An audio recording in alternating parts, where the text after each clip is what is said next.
الحمد للہ وحدہ والصلاة والسلام علی من لا نبی بعدہ. السلام علیکم ورحمۃ اللہ وبرکاتہ. اللہ تعالیٰ کی توفیق سے آج ہم نے تراویح میں پارے نمبر 6 کا تقریباً پون پارہ سماعت کیا ہے.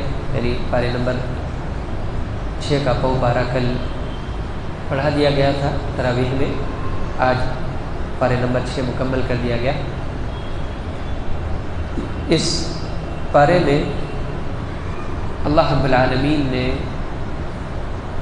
خاص طور پہ یہودیوں اور عیسائیوں کے کچھ باطل عقیدوں کا ذکر فرمایا اور ان کا رد کیا، یعنی ان کو جواب دیا. ان باطل عقیدوں میں سے ایک عقیدہ یہ تھا، یہودی یہ کہتے تھے جب اللہ کے نبی صلی اللہ علیہ وسلم ان کو نصیحت کرتے، کوئی بات بتاتے، تو یہودی یہ کہتے کہ ہمارے دل جو ہے تمہاری باتوں، ہمارے دلوں پر تمہاری باتیں اثر نہیں کریں گی. نبی صلی اللہ علیہ وسلم سے کہتے کہ ہمارے دلوں پر تمہاری باتیں اثر نہیں کریں گی کیونکہ ہمارے دل کورڈ ہے، غلاف ہے ہمارے دلوں پہ. یعنی اس میں دو باتیں ہوتی ہیں. ایک تو یہ کہنا چاہتے تھے کہ نبی صلی اللہ علیہ وسلم کی باتیں نعوذ باللہ صحیح نہیں ہیں، اور ہمارے دل صرف صحیح باتوں کو قبول کرتے ہیں، جو باتیں صحیح نہیں ہوتی ان کو قبول نہیں کرتے. یعنی جیسا بولتے ہیں نا بلٹ پروف گاڑیاں، بلٹ پروف چیزیں، ویسا وہ اپنے دلوں کے بارے میں کہتے ہیں. یعنی ہمارے دلوں تک صحیح باتیں پہنچتی ہیں، غلط باتیں ہمارے دلوں پہ اثر نہیں کرتی ہیں. ایک یہ.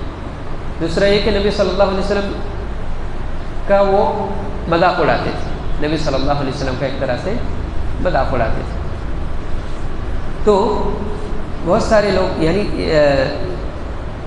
اس کو اس انداز میں سمجھے کہ کچھ لوگ نبی صلی اللہ علیہ وسلم کی باتیں سن کے ان کے دل پگھل رہے ہیں اور وہ لوگ کفر کی، شرک کی دنیا چھوڑ کے ایمان کی طرف آ رہے ہیں، توحید کی طرف آ رہے ہیں. اور کچھ لوگ ہیں جو یہ کہہ رہے ہیں کہ یہ باتیں ہمارے دل پر اثر نہیں کرتی ہیں، یہ باتیں چونکہ صحیح نہیں ہیں اس لیے ہمارے دلوں کو نہیں چھوتی. جبکہ اللہ رب العالمین نے ان کے دلوں کو تالا لگا دیا تھا، ان کے دلوں کو تالا لگا دیا تھا. یہ اس میں لوگوں کے لیے، ہم لوگوں کے لیے کیا نصیحت ہے؟ ہم عام طور پہ کسی کی اچھی بات سن کے قبول نہیں کرتے. ہم کسی کی اچھی بات سن کے قبول نہیں کرتے، یا بہت سارے لوگ کسی کی اچھی بات سن کے، صحیح بات سن کے بھی قبول نہیں کرتے. اور کیا بولتے؟ یہ چھوڑو، یہ لوگ بولتے رہتے ہیں. یہ لوگ بولتے رہتے ہیں، ان لوگ کا کام یہ ہے بولنا. یہ کیا تم چھوٹی چھوٹی بات پہ جو ہے شروع ہو جاتے ہیں، اس طرح کی. تو وہاں پہ یہ موقف، یعنی یہودیوں کا جو طرز تھا، یہودیوں کی جو حالت تھی نصیحت کے معاملے میں، صحیح بات کے معاملے میں، وہ لوگ اس سے کسی طرح میل کھاتے ہیں. یعنی ایسا بولنے والے ان سے کسی طرح میچ ہوتے ہیں. جب انسان ایک بات دیکھے کہ کوئی اس کو نصیحت کر رہا ہے اور وہ نصیحت اس کے دل پہ اثر نہیں کر رہی ہے، تو وہ نصیحت کو نہ ٹھکرائے بلکہ اپنا محاسبہ کرے کہ کہیں اللہ نے میرے دل کو بند تو نہیں کر دیا جس کی وجہ سے میں نصیحت قبول نہیں کر پا رہا ہوں. یہ سوچنا چاہیے. اس کے بعد اللہ رب العالمین نے عیسیٰ علیہ السلام اور ان کی والدہ کے حوالے سے کچھ باتوں کا ذکر فرمایا. اس پارے میں شروع میں بھی، یعنی سورۃ النساء کا جو آخری حصہ اس پارے میں آیا ہے اس میں بھی، اور سورۃ المائدہ جو اس پارے کے پارے کے بعد سے شروع ہو رہا، اور اس پارے کے آخر میں بھی اللہ رب العالمین نے مریم علیہ السلام اور ان کے بیٹے عیسیٰ علیہ السلام کے تعلق سے جو عقیدے ہیں ان کا ذکر فرمایا، پھر رد بھی فرمایا، یعنی ان کو جواب بھی دیا. ان غلط عقیدوں کو اللہ تعالیٰ نے ٹھکرایا بھی. پہلا جو پارے نمبر 6 کے شروع میں جو عیسیٰ علیہ السلام کا ذکر ہے، اس کے تعلق سے ایک مسلمان کو اس میں کیا باتیں ملتی ہیں؟ عیسیٰ علیہ السلام کے تعلق سے ہم کیا سوچیں؟ کئی ایک باتیں ہیں. عیسیٰ علیہ السلام اللہ کے نبی ہیں. عیسیٰ علیہ السلام بغیر باپ کے پیدا کیے گئے ہیں. عیسیٰ علیہ السلام بغیر باپ کے پیدا کیے گئے، یعنی اللہ کی قدرت کا ایک کرشمہ ہے۔ جیسے اللہ رب العالمین نے آدم علیہ السلام کو بغیر ماں اور بغیر باپ کے پیدا کیا، اسی طرح اللہ نے فرمایا کہ یخلق ما یشاء، وہ جو چاہتا ہے پیدا کرتا ہے، جیسا چاہتا ہے پیدا کرتا ہے۔ تو عیسیٰ علیہ السلام کو بغیر باپ کے پیدا کیا۔ چوتھا عقیدہ یہ رکھنا ہے کہ عیسیٰ علیہ السلام کی جو والدہ محترمہ تھی وہ پاکیزہ عورت تھی، شریف عورت تھی، پاکیزہ عورت تھی، ٹھیک ہے۔ ان کے پیٹ سے اللہ نے عیسیٰ علیہ السلام کو پیدا کیا، اس میں انہوں نے کوئی گناہ نہیں کیا، وہ اللہ کے حکم سے حمل ٹھہرا اور پھر وہ بچہ ہوا جو اللہ کے نبی اور اللہ کے بندے عیسیٰ علیہ السلام۔ یہ اور ایک عقیدہ ہم کو کیا رکھنا ہے کہ عیسیٰ علیہ السلام بنی اسرائیل کے نبیوں میں سے ایک نبی ہے، بنی اسرائیل کے نبیوں میں سے ایک نبی ہے، بلکہ یوں کہا جا سکتا ہے کہ بنی اسرائیل کے نبیوں میں سے آخری نبی ہے، بنی اسرائیل کے نبیوں میں سے آخری نبی۔ کیوں؟ اللہ کے نبی صلی اللہ علیہ وسلم اور عیسیٰ علیہ السلام کے بیچ میں تقریباً مختلف حساب لگائے علماء نے، کسی نے کہا کہ 600 سال، کسی نے کہا کچھ سال کی، تو جو صحیح زیادہ بات لگتی ہے وہ یہ کہ 570-80 سال کا ایک گیپ تھا۔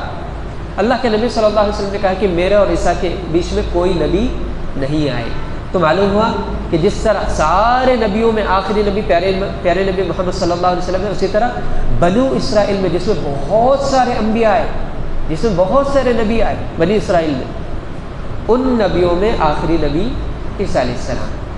تو عیسیٰ علیہ السلام بنی اسرائیل کے آخری نبی ہیں۔ مسلمانوں کا عقیدہ عیسیٰ علیہ السلام کے بارے میں کیا ہونا چاہیے اس کا بس میں خلاصہ رکھ رہا ہوں، یہ وہ آخری نبی ہے۔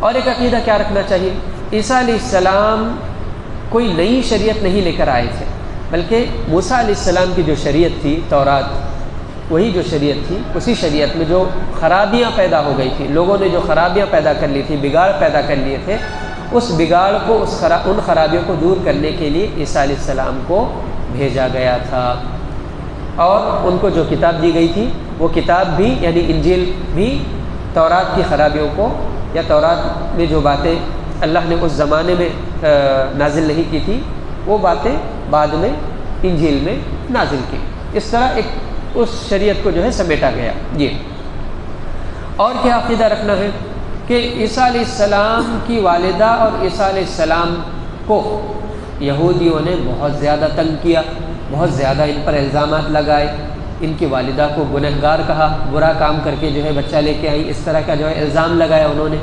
ایک دوسرا، جب عیسیٰ علیہ السلام بڑے ہوئے اور انہوں نے دعوت کا کام شروع کیا تو یہودی ان کی جان کے دشمن ہو گئے، ان کی جان کے بھی اور ان کی والدہ کی جان کے بھی دشمن ہو گئے۔ یہاں تک آتا ہے کہ عیسیٰ علیہ السلام نے کسی بھی جگہ پہ زیادہ وقت یعنی کسی بھی جگہ زیادہ وقت نہیں گزار سکے۔ عیسیٰ علیہ السلام کو مسیح کہا جاتا ہے۔ مسیح کیوں کہتے ہیں؟ مسیح کہتے ہیں جو زیادہ سفر کرے، جو زیادہ پھرے، ان کو مسیح اس لیے کہا جاتا ہے کہ واللہ عالم ان باتوں میں کتنی سچائی ہے، لیکن علماء نے کہا ہے کہ وہ اس قدر اپنے یعنی لوگوں سے، یہودیوں کی جانب سے اس قدر ستائے گئے، اس قدر ان کو پریشان کیا گیا کہ وہ جس جگہ جا کے دن گزارتے وہاں ان کو رات گزارنے کا موقع نہیں ملتا تھا، اتنا ان کو اپنی جان کے تعلق سے جو ہے فکر مند ہونا پڑتا ہے، یعنی جگہ بدلتے رہنا پڑتا تھا۔ آج اب صبح اس گاؤں میں ہے، رات کسی اور گاؤں میں رہنا پڑتا تھا، کیوں؟ یہودی ہاتھ دھو کے پیچھے پڑے تھے۔ تو یہودیوں نے جو ہے ان سے بڑی زیادہ دشمنی کی اور پھر عیسیٰ علیہ السلام کو قتل کروانے کی کوشش کی، لیکن وہ اپنی کوشش میں کامیاب نہیں ہوئے۔ جب عیسیٰ علیہ السلام کو ان لوگوں نے ایک جگہ پہ گھیر لیا اور وہاں پہ انہوں نے کوشش کی کہ عیسیٰ علیہ السلام کو بادشاہ کی جو مشرک بادشاہ تھا اس کے حوالے کر کے جو ہے عیسیٰ علیہ السلام کا خاتمہ کیا جائے، تو اللہ رب العالمین نے اسی جگہ سے عیسیٰ علیہ السلام کو آسمان پر اٹھا لیا۔ یہ مسلمان کا عقیدہ ہونا چاہیے۔ اللہ رب العالمین نے عیسیٰ علیہ السلام کو آسمان پر اٹھا لیا، اور وہاں پر جو عیسیٰ علیہ السلام کے حواری تھے، جس طرح ہم نبی صلی اللہ علیہ وسلم کے صحابہ بولتے، تو عیسیٰ علیہ السلام کے حواریوں میں سے ایک روایت ایسی ہے کہ ایک شخص کا چہرہ جو ہے عیسیٰ علیہ السلام سے ملتا جلتا تھا، اور ایک روایت ایسی ہے کہ اللہ نے ان لوگوں میں سے ایک شخص جو تیار ہوا اپنی قربانی دینے کے لیے، اس کا چہرہ عیسیٰ علیہ السلام سے عیسیٰ علیہ السلام کے مشابہ یعنی ملتا جلتا بنا دیا۔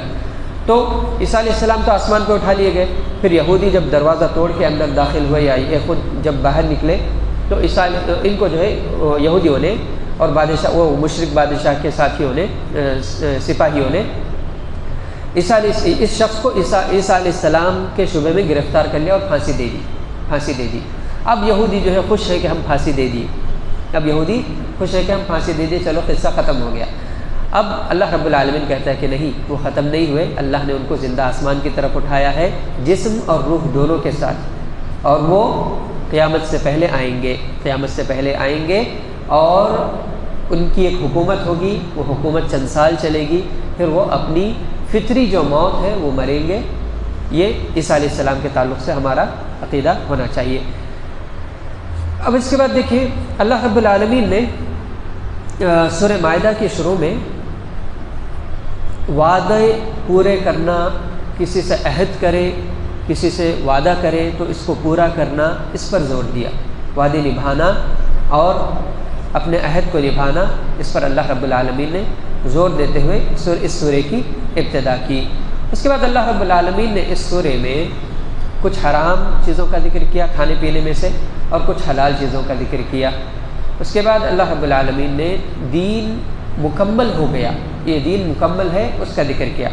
دین مکمل ہو گیا، اس میں کئی ایک باتیں آتی ہیں۔ دین مکمل ہو گیا یعنی اللہ رب العالمین نے اب تک جتنی شریعتیں نازل کی تھی ان شریعتوں میں سے اس شریعت کو سب سے زیادہ کامل بنایا، مکمل بنایا۔ پہلے کی شریعتوں میں کچھ نہ کچھ کمیاں رکھی اللہ نے، کچھ نہ کچھ اس کی مرضی جیسا اس نے چاہا کیا، لیکن یہ جو شریعت ہے یہ مکمل ہے، اس میں کوئی کمی بیشی نہیں کی جا سکتی، اس میں کوئی کمی بیشی ہوگی بھی نہیں۔ خود اللہ تعالیٰ جو ہے اس کو مکمل کر دیا، یہ ایک بات۔ دوسری بات یہ اللہ تعالیٰ نے اسی آیت میں کہا کہ اللہ اس دین سے راضی ہو گیا، یعنی کوئی بھی شخص اس دین کو چھوڑ کے کوئی اور دین لے کے اللہ کے پاس جائے گا، اللہ اس کو قبول نہیں کرے گا۔ تیسری بات اس میں یہ ہے کہ اللہ رب العالمین نے اس دین میں کسی کی بھی مرضی یا کسی کی بھی کوششیں جو وہ کرنا چاہے کہ ہم اس میں یہ پسند نہیں کرتے، اس کا دروازہ بند کر دیا۔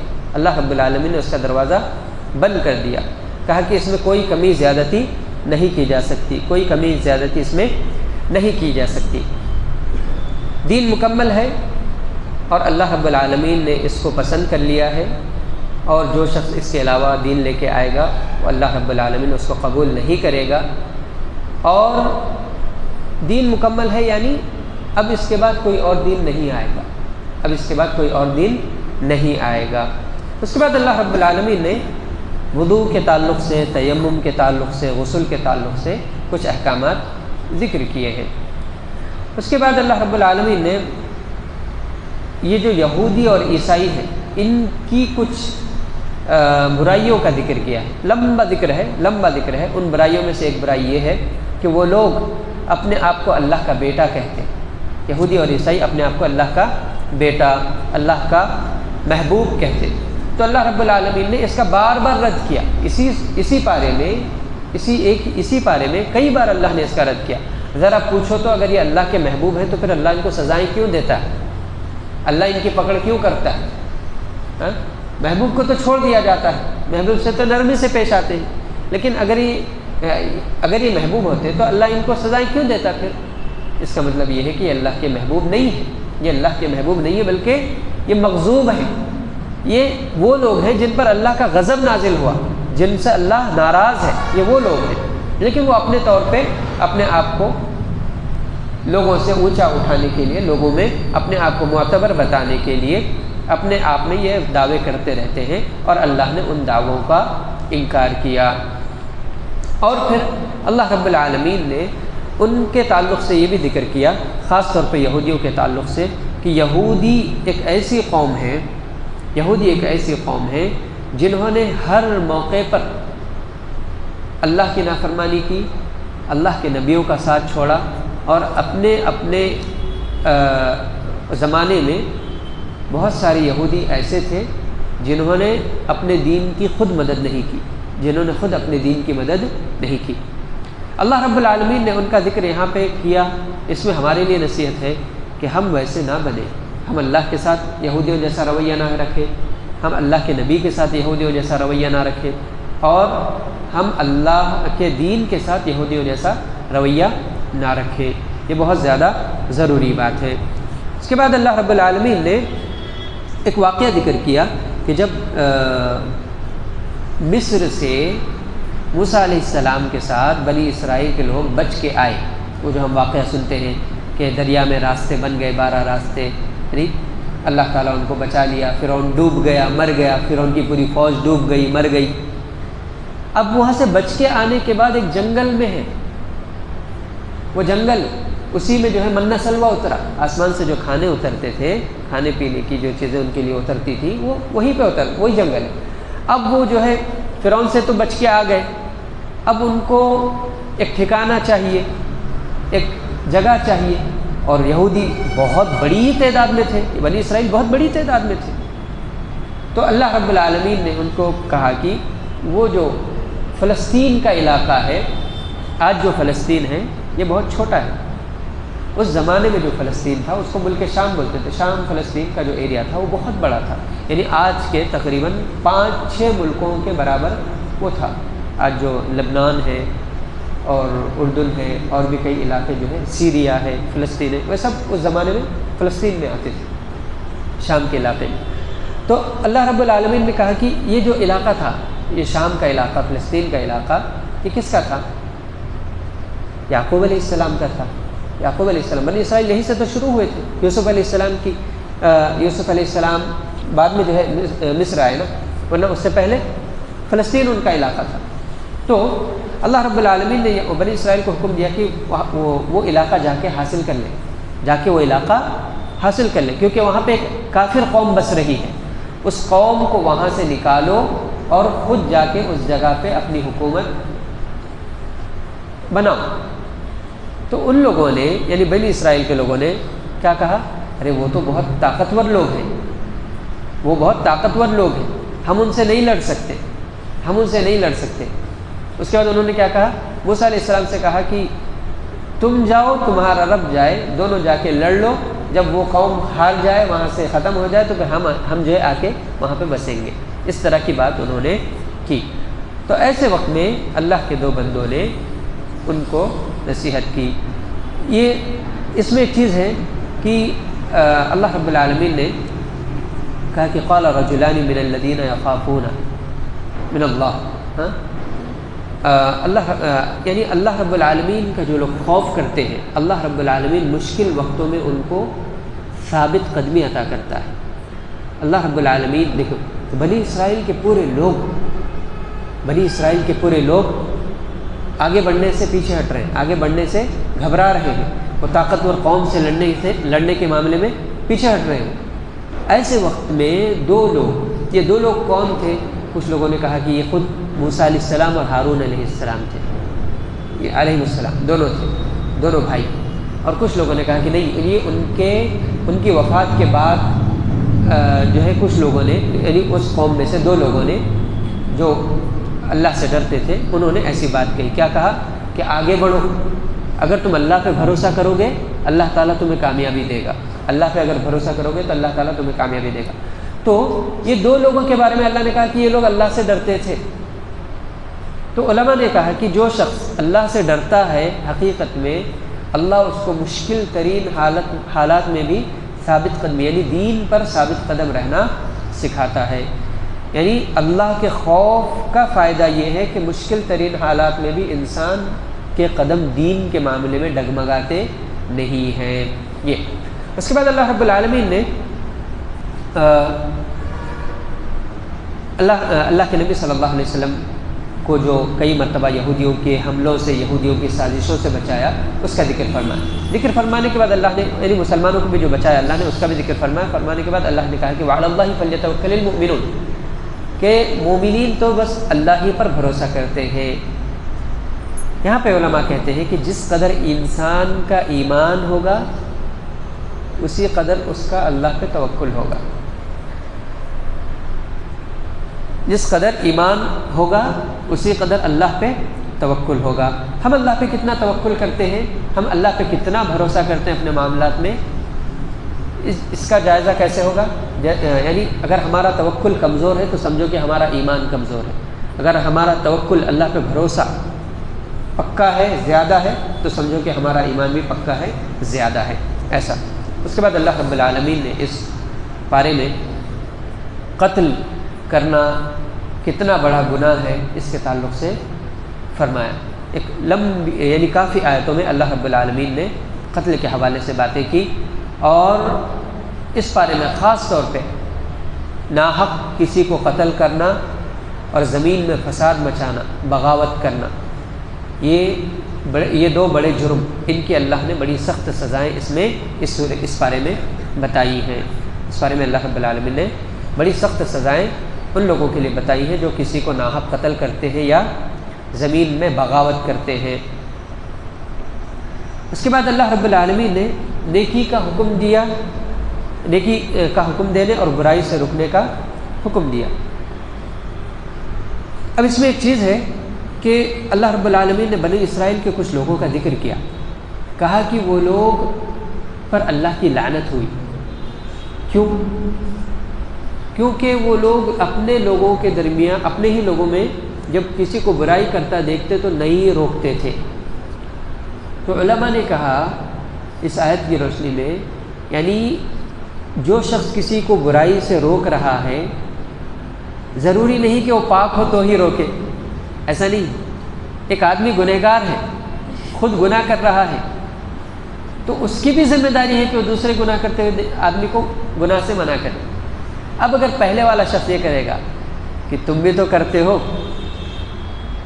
تو اس کا جواب کیا ہے؟ اس کا جواب خاموشی، یا اس کا جواب یہ ہے کہ اللہ مجھے بھی نیکی کی توفیق دے، تمہیں بھی نیکی کی توفیق دے، اللہ مجھے بھی نیکی کی توفیق دے، تمہیں بھی نیکی کی توفیق دے، اللہ میری بھی اصلاح کرے، تمہاری بھی اصلاح کرے، یہ جواب۔ یعنی انسان کبھی کبھی دیکھتا ہے، اور بعض وقت یہ جو شیطان ہے، جیسا شیطان بہت سارے دھوکے ہیں، شیطان بہت سارے راستوں سے انسان کو بھلائی سے روکتا ہے، برائی کی طرف بلاتا ہے۔ جیسے انسان بہت زیادہ گناہ کر لیا تو انسان کو شیطان کیا بولتا ہے؟ اب تو اتنے زیادہ گناہ کیا، توبہ کرے گا تو اللہ معاف کرے گا۔ اب انسان سوچتا ہے جب اللہ معاف کرنے ہی والا نہیں ہے تو اور کرو گناہ، اور کرو گناہ، ایسا ہو جاتا حال نہیں، اللہ سے مایوس ہو جاتا، گناہوں میں اور آگے بڑھ جاتا، یہ حال ہو جاتا۔ تو جب ایک آدمی برائی کرتا ہے، اس کو پتہ ہے کہ وہ برا کر رہا ہے، ٹھیک ہے، وہ اپنے آپ میں شرمندہ ہے، اپنے آپ میں دکھی ہے، لیکن اب ہو رہے ہیں گناہ تو ہو رہے ہیں، اب وہ کسی اور کو گناہ کرتے ہوئے دیکھتا ہے تو اس کو روکنا چاہتا، تو شیطان اس کے پاس آ کے بولتا ہے ہاں جی آپ تو خود کر رہے ہیں، اس کو روکیں گے کس منہ سے؟ کس منہ سے کعبے کو جاؤ گے غالب؟ ویسی بات ہو گئی۔ یعنی کیا کرو گے؟ آپ اس کو روکیں گے، آپ خود گناہ کر رہے، تو ابھی آدمی بولتا ارے ہاؤ بھائی اپنی صحیح نہیں تو اس کو کیا روکیں گے؟ یہ شیطان کا حربہ ہے، یہ شیطانی حربہ ہے۔ جب تک انسان کے دل میں گناہ کو گناہ سمجھنے کا احساس باقی ہے، تب تک اسے گناہ سے دوسروں کو روکتے رہنا چاہیے، بھلے سے وہ خود گناہ کر رہا ہو، بھلے سے وہ خود گناہ کر رہا ہو، لیکن جہاں اسے موقع ملے کہ کسی کو گناہ کرتا دیکھتا ہے تو اسے روکنا چاہیے، منع کرنا چاہیے۔ اب یہاں پہ ایک باریک سا نقطہ یہ ہے، کچھ لوگ کسی گناہ کو اپنے لیے حلال سمجھتے ہیں، دوسروں کے لیے حرام سمجھتے ہیں، اپن کرے تو ٹھیک، دوسرے کرے تو نہیں ٹھیک، ایسا۔ تو اگر انسان اگر انسان ایسا ہے تو پھر اس کا گناہ کرنا تو ہے ہی، اس کا منع کرنا بھی گناہ ہے اس کے لیے۔ کیوں؟ کیونکہ وہ اپنے لیے اسی گناہ کو حلال سمجھ رہا، دوسرے کے لیے حرام سمجھ رہا۔ اگر وہ اپنے لیے بھی حرام سمجھے، دوسرے کے لیے بھی حرام سمجھے تو ٹھیک ہے، لیکن اگر وہ اپنے لیے حلال سمجھ رہا، دوسرے کے لیے حرام سمجھ رہا، تو پھر اس کا منع کرنا بھی اس کے لیے مصیبت ہی، اس کے لیے گناہ ہی ہے، ڈبل گناہ ہے، ایسا۔ یعنی اللہ رب العالمین نے بنی اسرائیل کے کچھ ایسے لوگوں کا ذکر کیا جو گناہ کرتے تھے، اور پھر انہی کے ساتھ کچھ ایسے لوگ رہتے تھے جو گناہ نہیں کرتے تھے، مگر جو بات تھی وہ یہ کہ گناہ نہیں کرنے والے گناہ کرنے والوں کو نہیں روکتے تھے، تو اللہ نے ایک وقت ایسا لایا ان پہ کہ گناہ نہیں کرنے والے بھی گناہ کرنے والوں جیسے بن گئے، یعنی وہ بھی گناہ کرنے لگے۔ یہ کس چیز کی سزا دی اللہ نے؟ گناہوں سے نہیں روکنے کی، یا ان سے بہت اچھا میل جول رکھنے کی۔ اسی لیے کہتے ہیں جب کسی کو گناہ کرتے دیکھو تو اس کو نصیحت بھی کرو، لیکن ساتھ ہی اس سے دوری بھی اختیار کرو جب تک وہ توبہ نہ کر لے، جب تک وہ اصلاح نہ کر لے۔ اسی لیے سلف صالحین بلکہ بعض صحابہ کے تعلق سے بھی آتا ہے کہ انہوں نے اپنے بچوں کو جب دیکھا کہ وہ نمازوں کی پابندی نہیں کرتے تو ان کو گھروں سے نکال دیتے تھے۔ کس ڈر سے؟ کہیں اللہ ہم کو بھی بے نمازی نہ بنا دے، کہیں اللہ ہم کو بھی بے نمازی نہ بنا دے، یعنی نصیحت کرتے تھے، نصیحت کے باوجود بچہ نہیں مان رہا ہے تو گھروں سے نکال دیتے تھے کہ ہم ان کے ساتھ رہیں گے تو کہیں ہم بھی ان کے جیسا نہ بن جائے، جیسا بنی اسرائیل کے ساتھ ہوا کہ یعنی ان کے کچھ اچھے لوگ تھے جو برے لوگوں کے ساتھ رہتے تھے اور ان کو ان کے گناہوں سے منع نہیں کرتے تھے، تو اللہ نے ان کو بھی ان کے جیسا بنا دیا۔ تو یہ چیز کے بارے میں وہ ڈرتے تھے۔ اس کے بعد اللہ رب العالمین نے اس بارے میں ایک باریک سا نکتہ ذکر فرمایا، خاص طور پہ یہودیوں سے، یہ عیسائیوں سے، جو عیسیٰ علیہ السلام کو اور ان کی والدہ کو اللہ کہتے ہیں، رب کہتے ہیں، خدا بناتے ہیں، یعنی اللہ تین ہے بولتے ہیں، اللہ تین ہے بولتے ہیں، ایک اللہ ہے، ایک عیسیٰ علیہ السلام اور ایک ان کی امی، تینوں خدا ہیں، تینوں خدا ہیں۔ اس کو عقیدہ تثلیث بولتے ہیں، عقیدہ تثلیث بولتے ہیں۔ تو اللہ رب العالمین نے اس کا انکار کیا، اللہ رب العالمین نے اس کا انکار کیا، اور اس کے لیے دلیل کیا دی اللہ نے کہا کہ کانا یأکلان الطعام، عیسیٰ علیہ السلام اور ان کی والدہ کھانا کھاتے تھے۔ کھانا کھاتے تھے مطلب اس میں کئی باتیں آ گئی۔ جو کھانا کھاتا ہے اس کو بھوک لگتی ہے، یعنی وہ کھانے کا محتاج ہے، اور جو کھانا کھاتا ہے وہ حاجت کو بھی جاتا ہے، یعنی اس کو کھانا کھائے سے نکالنا بھی، کھانا کھائے سے نکالنا بھی، اور کھانا کھاتے تھے یعنی کھانا کھانے کے بعد جب پیٹ خالی ہو جائے تو پھر کھانے کی ضرورت پڑتی ہے، یعنی یہ خدا نہیں، جو کھانے کا محتاج ہو، جو اپنے آپ کو بھوک سے نہ آزاد کرا سکے، وہ خدا نہیں ہو سکتا۔ تو اللہ رب العالمین نے عیسیٰ علیہ السلام اور ان کی والدہ کے انسان ہونے پر یہ دلیل دی، کہا کہ جو شخص کھائے پیے وہ خدا نہیں ہو سکتا۔ اللہ رب العالمین نے اس بارے میں بہت ساری ایسی آیات نازل کی جن میں عیسیٰ علیہ السلام کے تعلق سے عیسائیوں کے جو عقیدے ہیں ان کا انکار کیا۔ پھر اللہ نے ایک بات یہ بھی ذکر کی کہ اگر اللہ تعالیٰ عیسیٰ علیہ السلام کو ہلاک کر دے، ختم کر دے، تو کون ہے بچانے والا؟ کوئی بھی نہیں۔ لوگ یہ سوچ کے کہ ارے عیسیٰ علیہ السلام کا کوئی باپ انسانوں میں سے نہیں ہے، لوگوں نے ان کو اللہ کا بیٹا بنا دیا، تو اللہ کہتے ہیں کتنا بڑا ظلم کرتے ہیں، کتنی بڑی بات کرتے ہیں۔ ایسا نہیں، بلکہ اللہ نے جو چاہا کائنات میں پیدا کیا اپنی مرضی سے۔ اگر اللہ عیسیٰ علیہ السلام کو ہلاک کر دینا چاہے، ختم کر دینا چاہے، موت دینا چاہے، تو کوئی ہے بچانے والا؟ کوئی نہیں۔ اللہ رب العالمین نے یہ جو عقیدہ ان کے اندر تھا کہ ارے یہ تو ہمارے خدا ہیں، کہا کہ نہیں، خدا نہیں ہے، یہ اللہ کے بندے ہیں، ان کو اللہ نے پیدا کیا، اور اللہ ہی ان کو چاہے تو مار ڈالے، یعنی ان کو ختم کر دے، یعنی ان کی موت آ جائے۔ تم کیا سوچ کے بول رہے ہو کہ یہ تمہارے خدا ہیں؟ یہ اللہ تعالیٰ نے عقیدوں کا، یعنی باطل عقیدوں کا انکار کیا ہے، باطل عقیدوں کا انکار کیا ہے۔ اسی طرح اس بارے میں اللہ رب العالمین نے مسلمانوں کو ایسے لوگوں سے دوستی کرنے یا ایسے لوگوں کے قریب ہونے سے منع کیا جو اللہ کے دین کا مذاق اڑاتے ہیں۔ اللہ کے دین کا کسی بھی طرح مذاق اڑائیں تو ایسے لوگوں سے دوستی نہیں کی جائے، ایسے لوگوں سے دوستی نہیں کی جائے۔ سبحانک اللہم و بحمدک، اشہد ان لا الہ الا انت، استغفرک و اتوب الیک۔ السلام علیکم ورحمۃ اللہ وبرکاتہ۔